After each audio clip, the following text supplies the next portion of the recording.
Hi, I'm Ed Fuchs, co-founder of Pyrrhic Games, and I'm here today to demonstrate some of the mechanics of Trenches of the Great War. Here we have a British rifleman who ended the last turn a bit out on his own, opposed by two German riflemen and a medic. In order to save this piece, the British player will want to take the first activation. How is this going to happen? The first thing that is done every turn is the initiative bid. Each player will place a card face down, revealing them when all players have bid. The card with the highest number will activate first. As we will see, the suit of the initiative card matters. The German player has chosen the 4 of hearts. This card will allow the player to bring some of his reserves into the battle. He will take some of his reserve models out of the reserve space and place them at the edge of the board.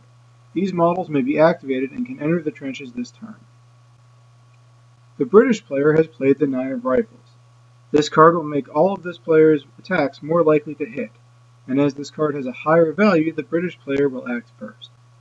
If this player had chosen a card of the same suit but with a low value, the attack bonus would have been better, but they may not have gotten the first move for the turn. For his first move, the player selects one of their pieces, which then gets to take 2 actions. The player selects the rifleman that he wanted to save. The first action that this piece is going to take is to make a shooting attack on the further away German rifleman. The back of each piece has all the unit's stats and rules. We will see that the British rifleman's rifle attack requires a 9 or better to succeed.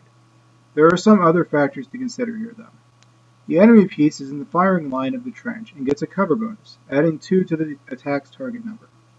We also have to include the -1 modifier that the attack gets from the initiative card.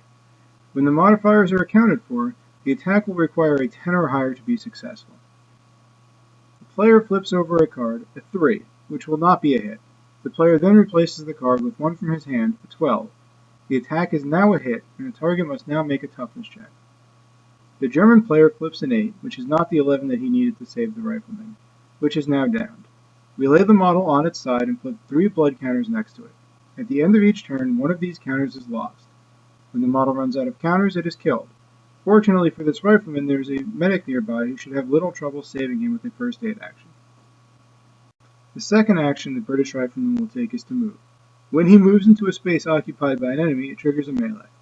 In melee, the attacking player makes the first attack, and if the defender is not downed, he will retaliate. This will go back and forth until one model is down. In our case, we see that the British soldier needs a 7 or better, which will be a 6 or better with the initiative bonus to hit.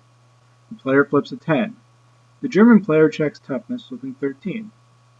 For the German piece's retaliation, the player will need a 7 and gets one. The British player now needs an 11 to keep his piece in the fight and gets a 5. Since he does not have a high enough card in his hand, his piece is sent to an available space on its side with its 3 blood counters. That concludes this presentation of the basic combat mechanics of Trenches of the Great War. Thanks for watching, and I hope to see you in the trenches.